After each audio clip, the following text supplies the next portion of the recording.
What Drives You is brought to you by Ziglar, your premier source for equipping life and leadership coaches. Visit Ziglar.com and let them inspire your true coaching performance.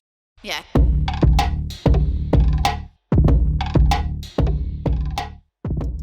Welcome to What Drives You. I'm Kevin Miller, your host and guide to help you master your inner drive so you can live a driven, inspired, and peaceful life that sees you driving further and enjoying the ride.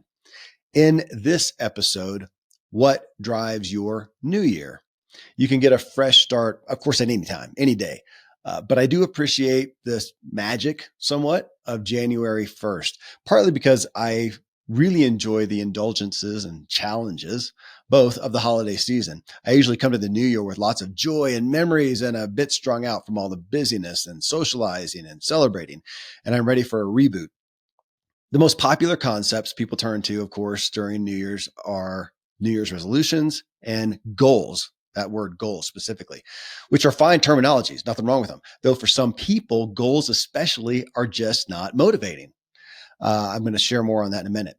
And I want to give you some concepts that may resonate with you more. And regardless, I want to share how to fuel your drive towards these new things, this growth, and avoid what most commonly derails us. You'll hear threads and some structure from my book, What Drives You, which you can, of course, get on Amazon. Okay, so I've got 4 highlights in essence for driving your new year well and sustainably. Number 1, as I said in the intro, goals don't actually motivate a lot of people. We know there's terrible stats on people keeping their New Year's resolutions, and I'll address that in just a second, but just the term goals. So my podcast, this podcast, really the origination of my podcasting journey started as the host of the Ziglar Show. When Zig Ziglar passed away, I had spoken for the Ziglar Corporation, talked about, I spoke on entrepreneurship and gotten to know Tom Ziglar and spent a day with Zig, did one of his last interviews. And when he passed away, I came on to help look at Ziglar, how to keep that legacy going. And I pulled up a dormant podcast where they had just been putting up clips from Zig. He didn't really do the podcast, but they took clips from that. And I took it and we would play a little bit of a clip, maybe 2 minutes, and then talk about it. And I'd bring people like Dave Ramsey and Seth Godin on the show and talk about Zig's impact and his messages in their lives. Well, Zig was one of the biggest names in goals and goal setting and goal planning. And the concept of that is rock solid. It's having a purpose that you are driving forward to, making progress in your life for ultimate fulfillment and success. So that's solid, concrete, rock star. Yet it was Zig's son, Tom Ziglar, who years later brought me research and showed more people are actually motivated by solving problems than pursuing goals.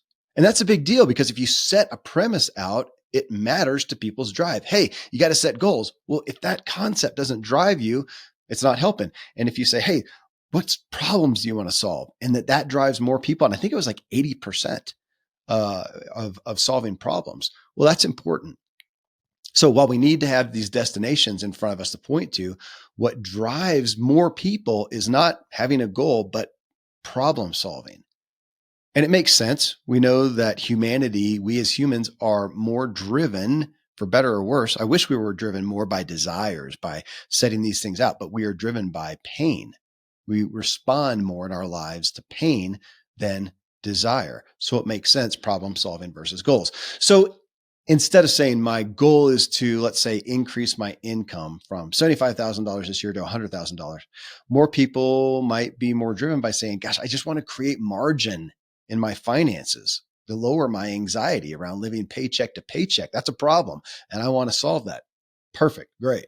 Or maybe I want to earn more money to have savings that will cover me for 3 months if I wasn't earning income in case I got sick, if I lost my job, or if I wanted margin to find a new job or start a business or something like that. Again, it's a problem that I've got. Gosh, right now I just don't have the margin. I want to fix that. Okay.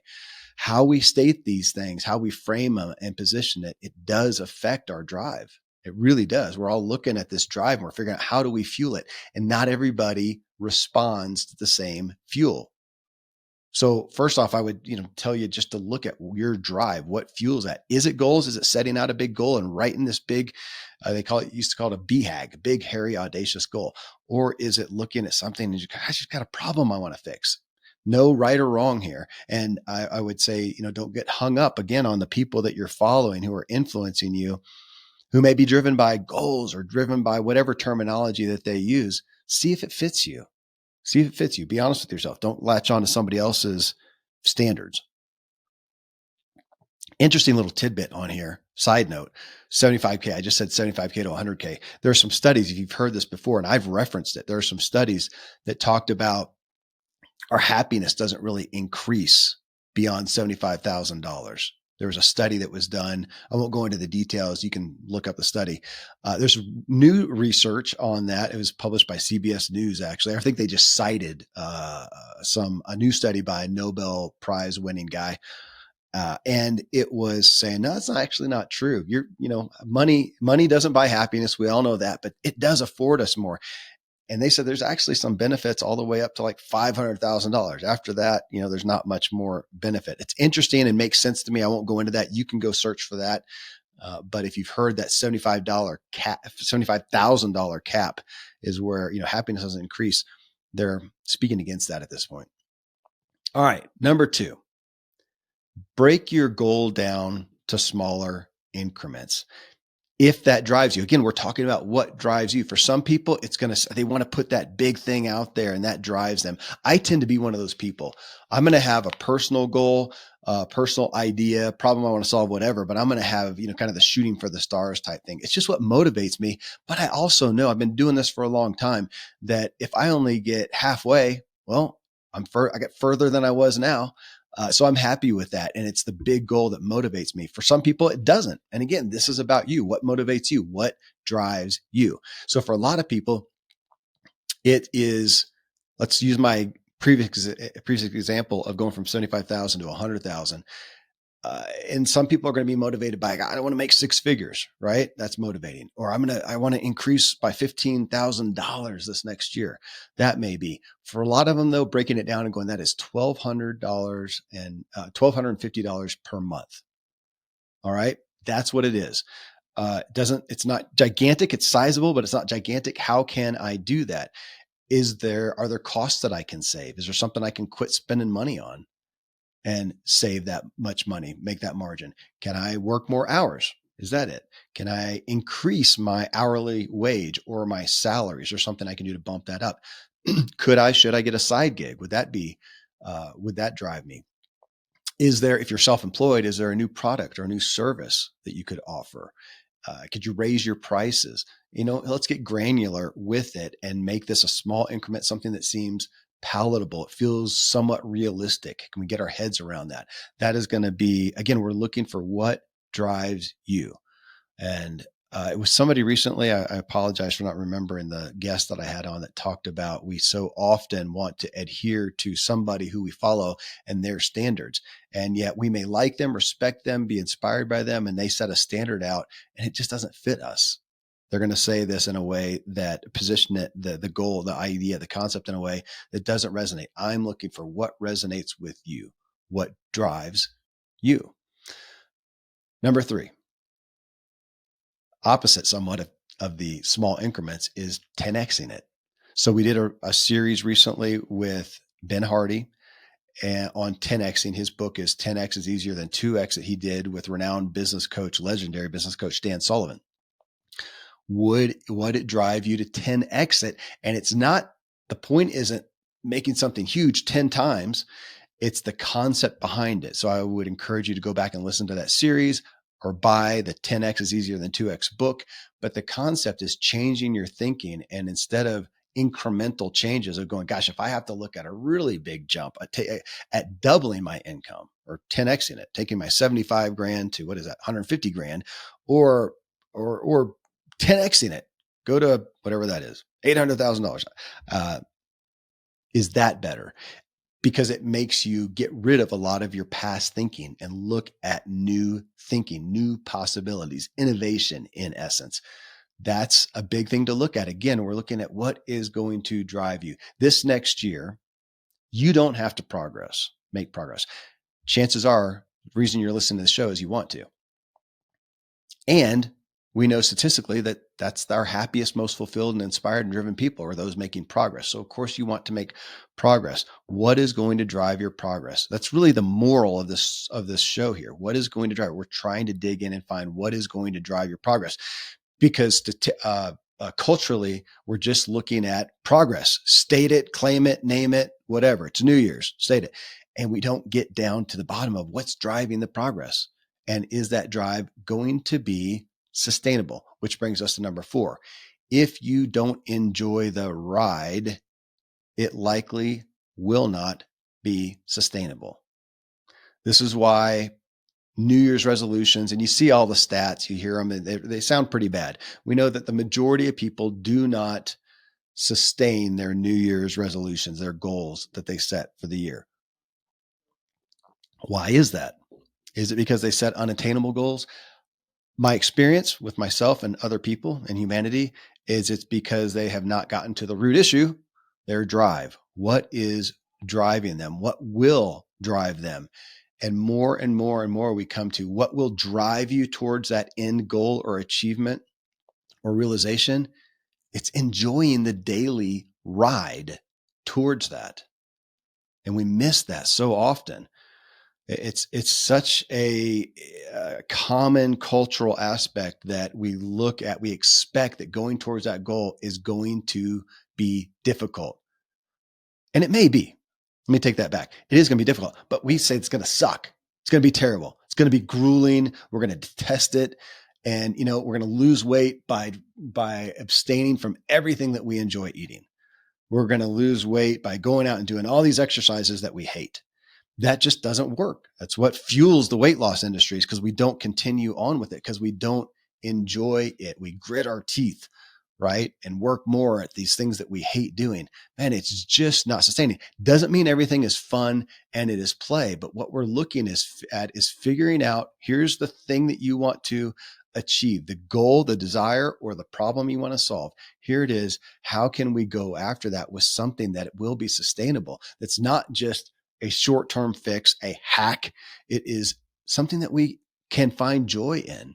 Maybe not day one, but ultimately, maybe day one, but it doesn't have to be, but ultimately something that we can enjoy and adopt for life. So I want to go through the key areas that I outline in my book and just give you some quick thoughts. Okay. Take them as idea joggers in essence. All right. Spirituality. Let's say you want to increase your spirituality. You want to get more in tune with a bigger purpose beyond you. You want to find peace and hope in spirituality, in a bigger picture, in a greater purpose, in a greater power, right? Well, what's going to work for you? Are you going to hit the new year and go, okay, I got to read my Bible every day, Bible in a year?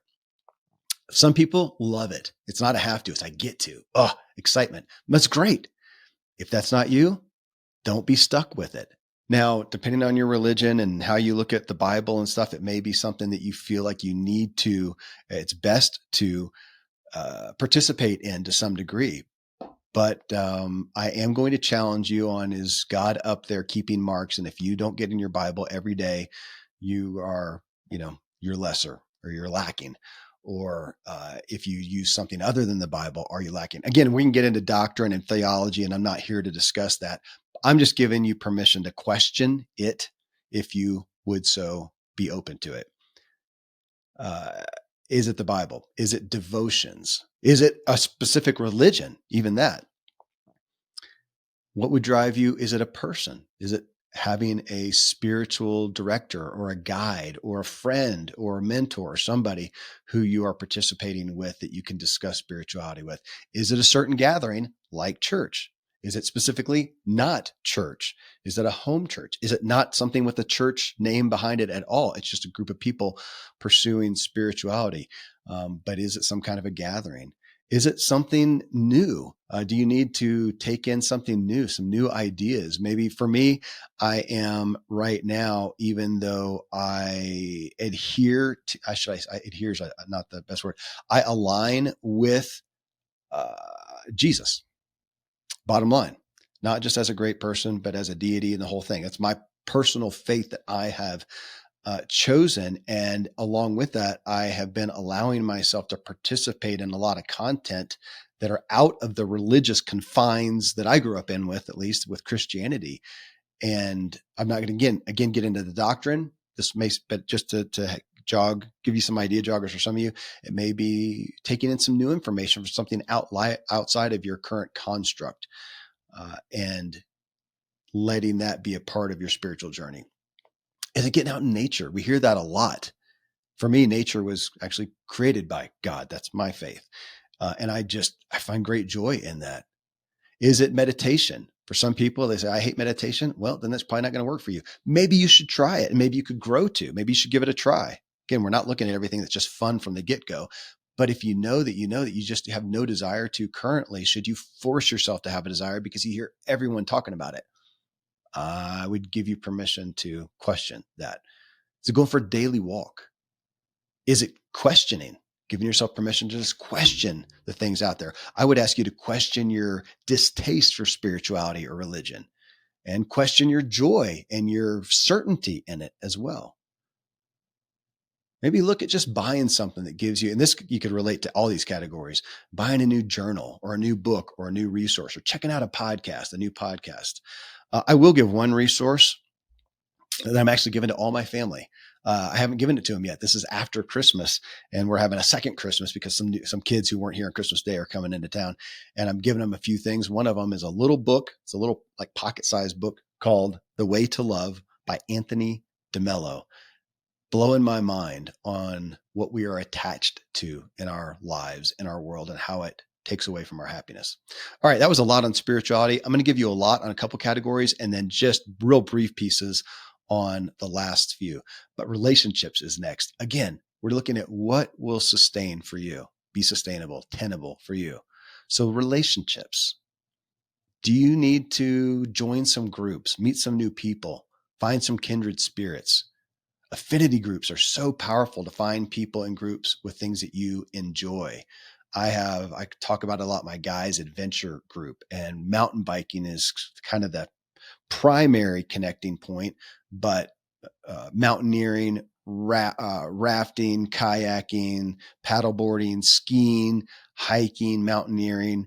We do those things together, and I get to be with guys who are kindred spirits with me. Most of them are business owners, but not all of them. A couple of them are stay-at-home dads. We got a big gamut of different things that they're involved with, but pretty much kindred spirits. It's so powerful to have that for camaraderie and accountability. Social engagements. Are there some things that kind of goes along with that? Social engagements that you want to make and go again, meet new people. And this may, and I would put it outside of that too. It may be literally the opposite of an affinity group. Go do something with people who it's totally different and experience some new things. Do something with people who you would think, oh my gosh, I have nothing in common. And you may find out, I don't, that was terrible. Never want to do that again. You might find that it opened up something new for you. And it may not be that you find a love for that thing, but you just find some new creativity, innovation in your own mind from being amongst people doing something totally different. I'm not real great at that. I don't tend to reach out to that. So I'm speaking to myself on that one. Think about new activities that would, again, get you with new people, adventures. Maybe you need to do a dating app, depending on what you're looking for. Maybe that would be different than, the consummate thing of going to a bar and seeing if you can connect with somebody. Maybe that I know some people who have done that. I never tried that, but whatever it is for you, we're looking at what would excite you, what would drive you. And I would put a big one here on ask people.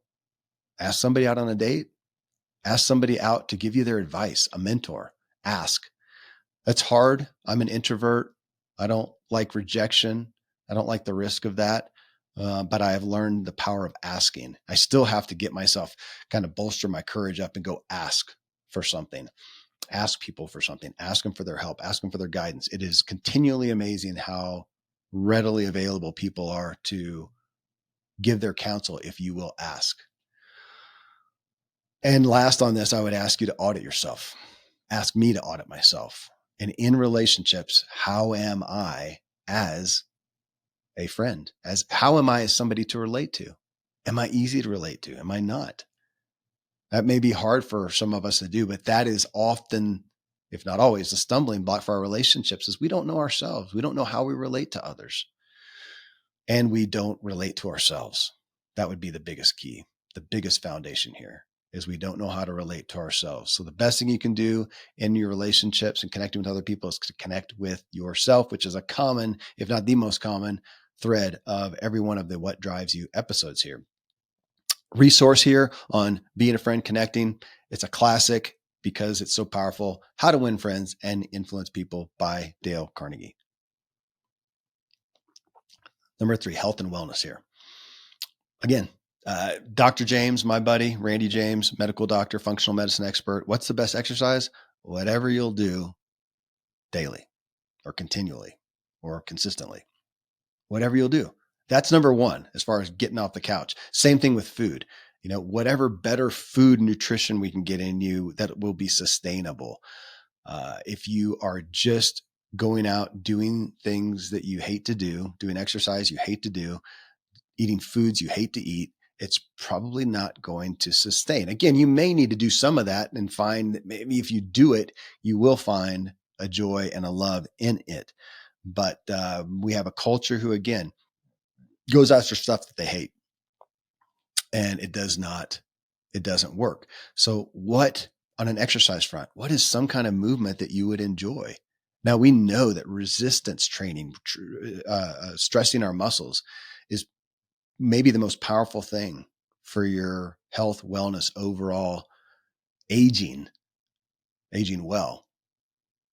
I would find some way to do that, but what's a way that you can do it that you enjoy? Is it going to a gym? Is it getting weights in your own house? Is it finding manual labor that you enjoy? Do you have wood that you can cut at home every day? Can you mow your own lawn with a push mower that's hard to push? There's so many things, opportunities we have, and we put them off to comfort, and we could be getting some exercise out of them. Even that, I know a lot of guys, I'm not one of them, who love to mow your yard. We got a great opportunity every week, or however often you do it, to go out there and push a lawnmower for a couple hours. That's exercise. That's awesome. Do it. Listen to a podcast, listen to music, listen to nothing, whatever it is. But find some things that you enjoy. Wash your own car and think of it as exercise. I used to get irritated at my kids trying to get them to go shovel we have a big deck and other areas that we need to shovel. And then I realized, wait a minute, I'm making them go out and shovel. And I'm upstairs lifting weights, doing nothing. I want to shovel. Maybe they need to exercise, but you get the point. Find something that you will enjoy doing. Same thing with cardio. Do you like walking? Do you like running? Would you ride a bike? Would you do a rowing machine? What would you do that would get your heart rate up for an extended period of time? Let's talk about nutrition and the idea of, okay, now it's New Year's. I'm going to throw away everything that I love and just eat, raw veggies. That's not sustainable for most people. And you may need to take baby steps. Is it motivating to do a big cut? Boom, I'm going to start fresh. I'm going to fast for, a year, and then I'm going to eat nothing but carrots. And that motivates you? Great. If that's just deplorable, well, it's probably not going to work. So what would be some intermittent fasting? Or maybe you need to eat more meals, do 6 meals a day, do the opposite. I don't know, and I can't solve that for you individually today, but we're looking at what's right for you, what works for you, and what will drive you. I do like it, looking at elevating your appetite. There are some foods and drinks that I'm going to stop having, but I'm going to replace them. And I'm already looking at, okay, what can I get excited about? I just bought a new tea maker. So I'm going to, the goofy little thing, but new tea maker. I'll probably buy some different teas, and that will be something I'll play with. Maybe some new seltzer water or something like that.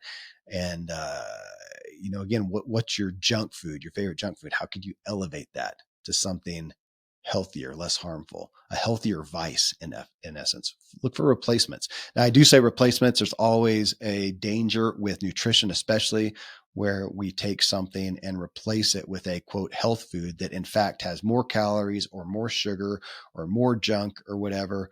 I'm not going to go again down that rabbit hole either, but watch out what your substitutions are and make sure that they're actually healthier options. Don't deny. That's a big one that's helpful for a lot of people. I struggle with denying myself, but I can delay.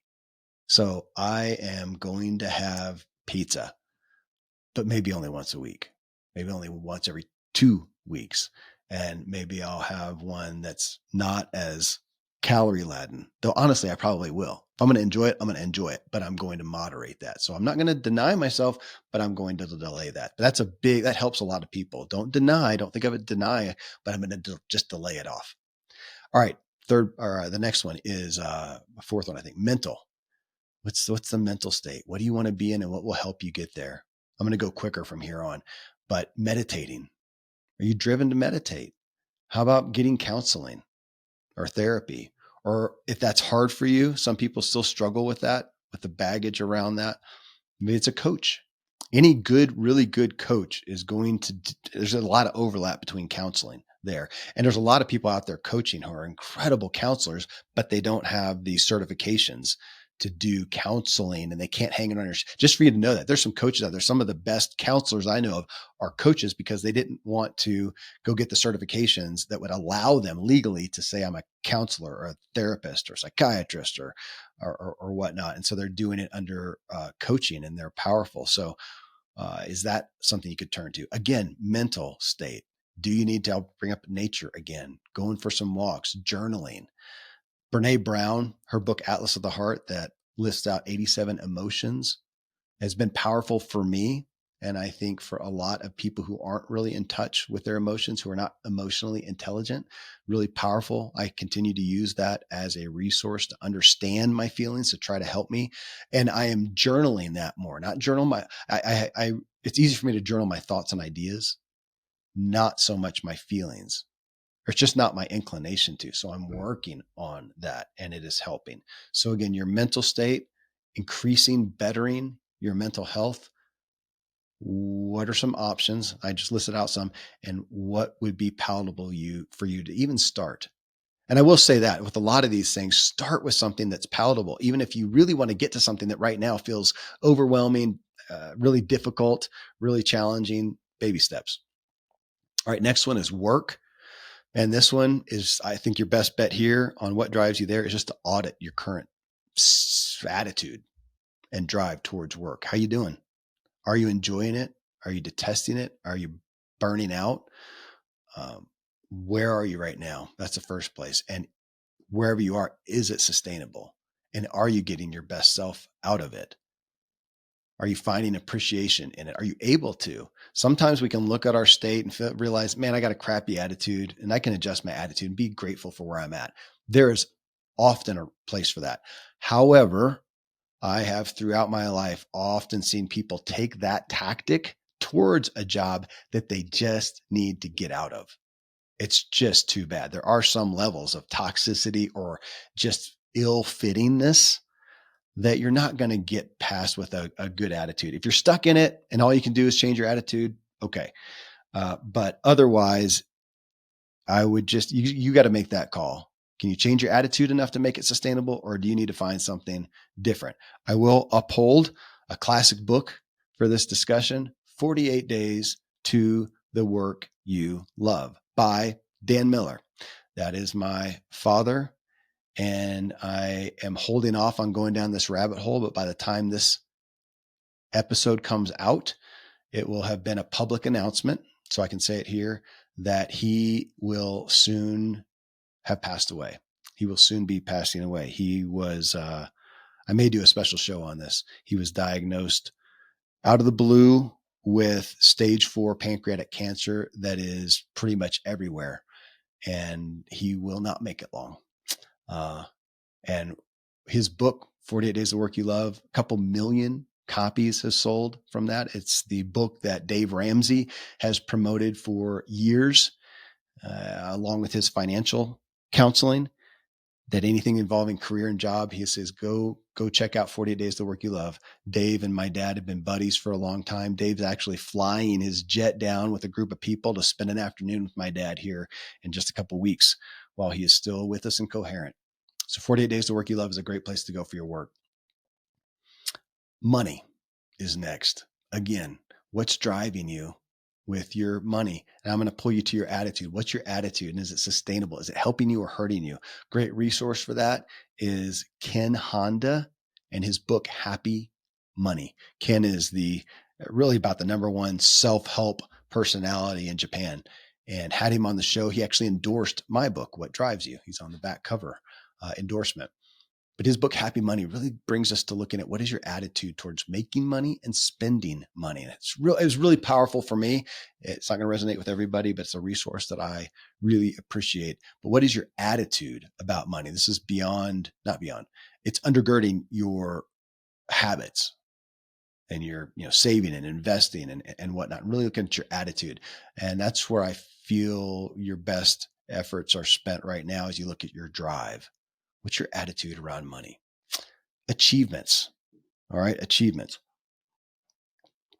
Those matter to you. This is a great time. This is when most people do maybe you do. We do as a family. I do look at the achievements of the past year and how do you feel about them? Now, we always have a bias. We want to make it sound great, but how do you feel about it? Are your achievements good? Were they bad? I had one of my biggest years of adventures this past year, 2023. Big achievements, big adventures, big things I did. And it was pretty good. And I look at it now and go, I think it was a bit much. I think it was a bit much. I'm not going to emulate that this year. Or I'm going to alter that. Instead of the adventures, achievements of these big epic adventures, it may be epic adventures of a different type. Instead of flying to Jackson Hole, Wyoming and doing the Grand Teton Trail in one day, 40 miles with a bunch of guys, I may go to a monastery for a few days. Different drive. That's an adventure too. Different achievement. But look at what you did. How do you feel about it?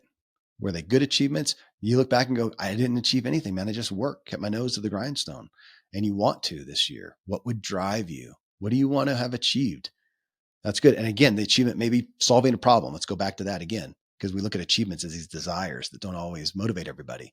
So, and think about it beyond just an achievement of like mine. I went surfing in Mexico and I did the Big Sufferfest and I did this trail and I did this. I published a book this last year. I did this. What about this year? And I realized, man, I increased my peace. I lessened my anxiety X% or whatever. That may be the biggest achievement. What would make you proud of yourself? What would make you proud of yourself? That's not pride. What make you feel good about yourself? You want your kids to, those of you have kids, you want them to feel good about themselves, to feel some pride, not an ego pride, but just, Tom Ziegler called it self-approval. What would you approve of with yourself? And try to get judgment out of the way. Last one, personal, the things for you. We talk about this constantly. It's in every series that I do with a guest, and the what drives you, which is what we're talking about here. On the personal standpoint, these are things you do for you. And I continually, it's a common thread for me. You continually hear me talk about this is filling you up, period. From that, then you can pour out to others. So this is also an area. What are some things that excite you? Especially if you look at some of these other areas and go, man, there's some things I need to get on top of. And they may be challenging, some things that you need to cut out of your life that you find some joy in. You need to cut out some good things for some greater things, but that's difficult. Well, here's a chance to find some things to look forward to. It's some of the best things to look forward to. Man, I'm going to do this and I'm going to stay on top of this and I'm going to progress with this. I'm going to achieve this. And some of that's going to be challenging. It's going to be difficult. It's going to bring in some of our self-discipline and determination, some things like that. And this may be sometime, okay, I'm going to do some self-care. I'm going to do that. And I'm going to look forward to a massage, a manicure, a pedicure, a getaway, something really exciting, some entertainment. I went and saw U2 with my dad and my brother at the Sphere in Las Vegas. Man, that was just a fun event. Is that an achievement? No, it was just for me. It didn't benefit anybody, but it was a great experience for me. It was a great connection with them, but it was really neat to look back on. It was inspiring, got me thinking of some other creative things and whatnot, but it was for me. This year, I'm going to be looking forward to some getaways, to just go have some fun rides and runs and whatnot. But we're coming back to, in the personal area, some things that inspire you, that fill your drive, that fuel you, that are just for you. They're not productive in and of themselves necessarily. Just some things you're looking forward to, some rewards, call them, in this sense, some payoffs that, man, I'm going to do this. I'm going to reward myself with that. And it's something you can look forward to. That to me is not a luxury. It is a priority for you to be the fullness of you. I want you to do whatever it is that lights you up. You may think it's selfish. I really want to take that away, because if it lights you up, then when I'm with you, you light me up. All right. So that's a good rundown of what is going to fuel your drive better in the new year.